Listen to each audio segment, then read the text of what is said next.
Yeah, I had like a really kind of scary dream last night. In a way, kind of scared me when I woke up very badly. Um, Hold on, cause I need to get my Bible too. All right, yeah, I'm back. I just had to get my Bible. Yeah. So the dream started out like I was at this. It was like country. You know what I'm saying? It was like the place that we were at was like the country, and it was. It was like rows of people. We were out in this field, and it was rows of people. You know what I'm saying? Staying lined up in straight lines. And it was this one girl I used to work with. Her name was Vanessa. She went to the Navy or whatever.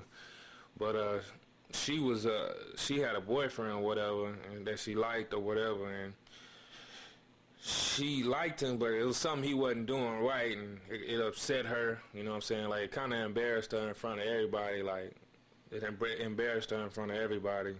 And so then we left from there. We went to this house.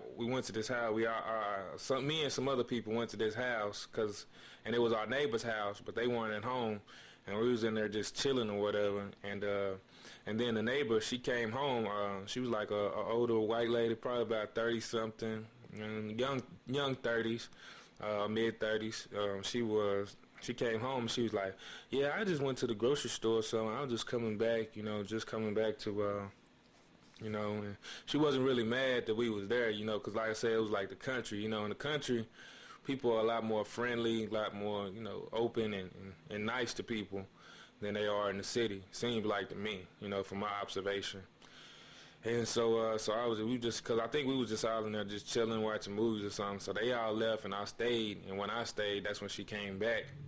And so then I left out of there, and I ended up going to Dennis Rodman. I ended up going to his house. He stayed out in the country also. And I'm from Texas. You know what I'm saying? I think he's from Texas too. So from Dallas, as a matter of fact, not too far from me. But yeah, I was in his house chilling or whatever, and it was like I had talked to him because we was friends, so I had talked to him before, and I told him before the last time that I spoke to him. This is the first time I had a dream with Dennis Rodman, but in the dream, I had multiple dreams about him previously, and that's why I was at his house, and then I had another one the night before. I just had a lot of them recently before I had started talking to him in the dream. And so I was telling him, that I had these dreams about him, and, that I was like, I don't know if I was worried about him or what, but I told him, and he was like, yeah, I remember you telling me about those dreams, because Dennis Rodman, he came home. And, and I was like, hey, what's going on? We were friends. He knew who I was. I had visited him before. And so he like, hey, what's going on? How you doing? I was like, man, I've been doing good, man. I was like, but I just, I had some dreams about you, you know what I'm saying? He was like, yeah, I remember you telling me about that. You had some dreams about me. And I was like, yeah, man, I had a whole bunch about you lately, a whole bunch of them lately about you, what's going on or whatever. And so he was kind of like a little spooked out, not spooked out. He just was like, dang, you know what I'm saying? Like he knew I was a prophet or something. So, from the Lord. So he kind of was like, dang, yeah, and you having a lot of them lately too. Like he had been going through something real tough, you know what I'm saying? Real tough. And then he knew that since I was having the dreams about him, that he knew that the Lord, this is my opinion, he knew that the Lord knew what he was going through, and he sent me, to help him. And so I was talking to him, and I was just telling him about the basketball and stuff or whatever. He was like, okay. He's like all right, I'm gonna train you. He was like, I'm gonna train you, I'm gonna teach you things, because I was like, he's like, well, why are you here? You know what I'm saying? He was like, why are you here and everything? I was like, man, I want to learn from you. You know what I'm saying? I was like, well, I want to learn basketball from you and stuff, And I was like, you're like one of the best players of all time, one of the best basketball players of all time, greatest, you know what I'm saying, of all time. Why wouldn't I want to learn from you? He was like, all right. He was like, all right, I'm going to train you. I'm going to teach you. I'm going to train you,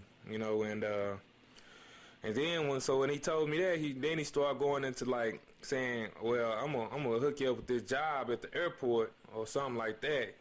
You know what I'm saying? It's like $70,000 a year. You know what I'm saying? I was like, nah, that's not what I want. I want to go to the NBA. I want to, be an NBA player. And I want to play and be a great NBA player. That's not what I want, and that's not what I believe that I can get out. Not what I believe I can do. That I believe I can do the job you're telling me to do, that you suggesting, but that's not what I want to do. That's not my heart's desires. And then I was also thinking, the Lord has promised me that, if I do what He says to do, then I'll get where I need to get.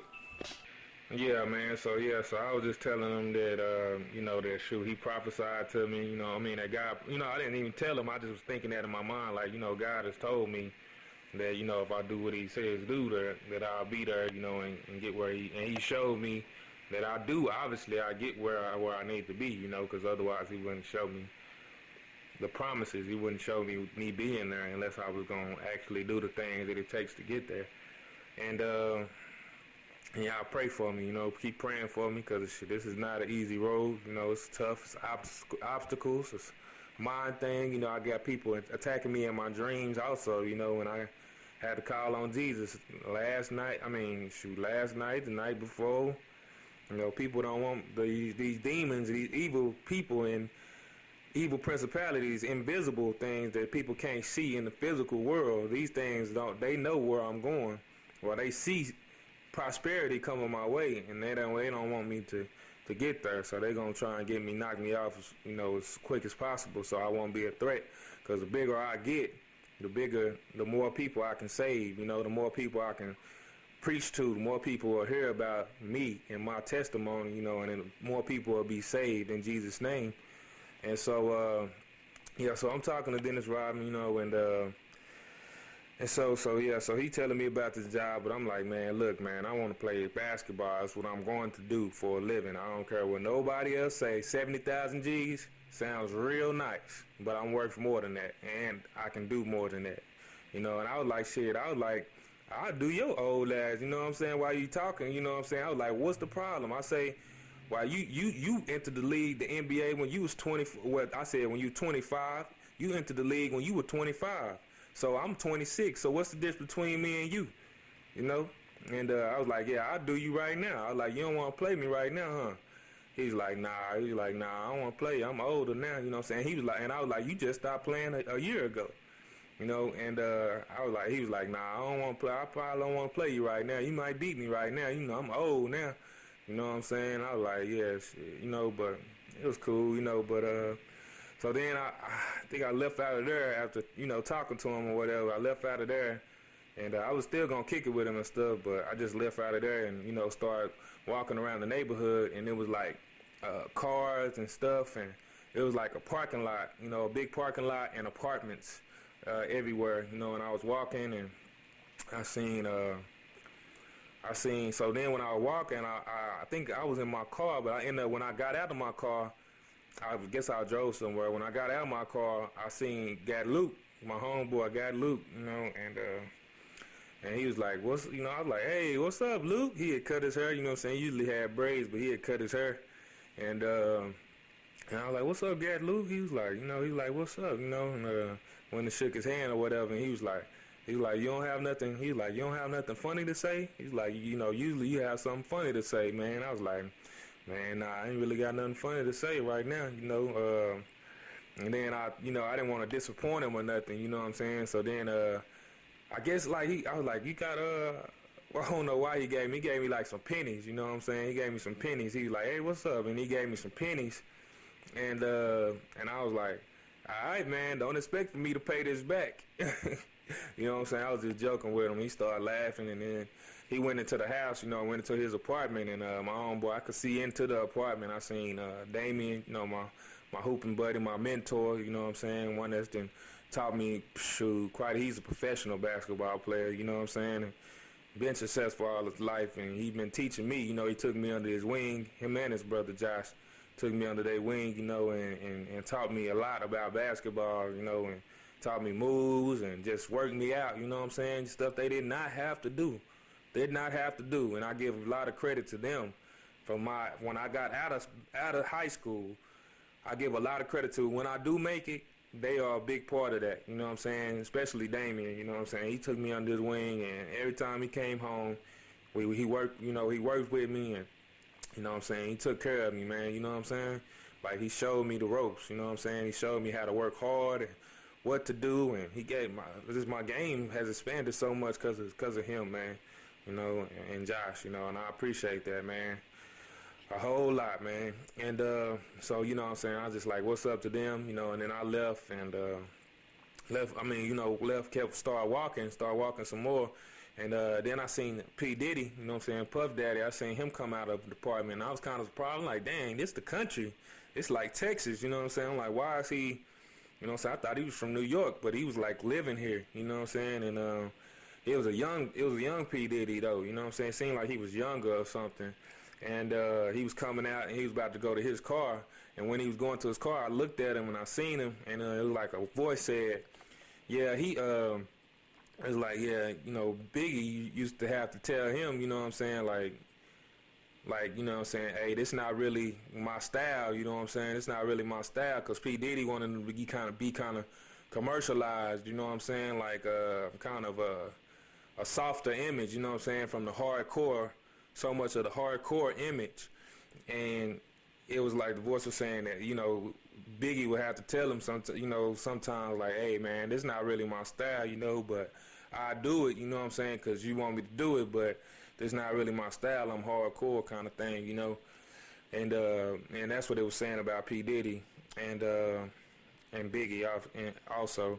And so then I kept walking, and I came to my car or whatever, or a car, and in the parking lot, and then I seen Dennis Rodman again, and and then Miss Wanda, she worked at the gym for the longest, you know what I'm saying, like a mother figure type woman, you know what I'm saying, always holding it down at the gym, and been knowing her for years. She came up to me and she was like, yeah, Blake, I got some. She's like, Blake, I got some, some bad news. I was like, what's going on? She was like, shoot. I was like, she was like, I'm about to die.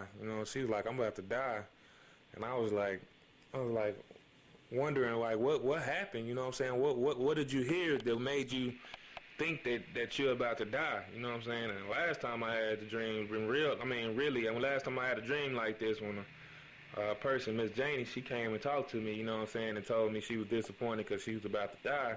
She died 2 months later, you know what I'm saying, so I'm praying.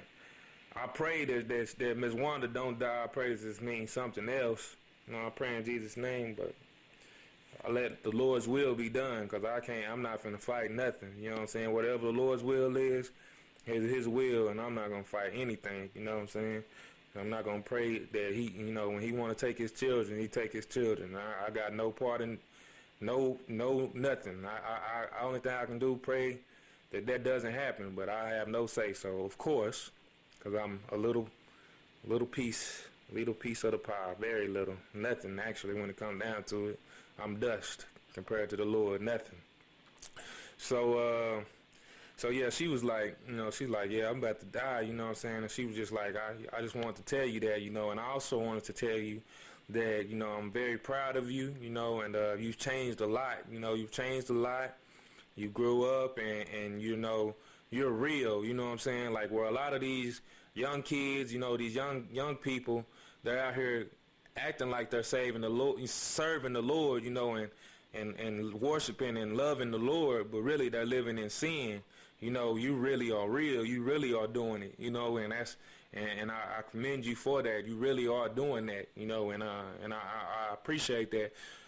Of you. And then, man, then this music came on, man. It's like church music, man. She started like singing, like, and just going into this spiritual kind of thing, man. She was like, side I say, side I say, side I say, side I say. And then Dennis Rodman, she came up, man. She was like all emotional and stuff, and holy and just spiritual.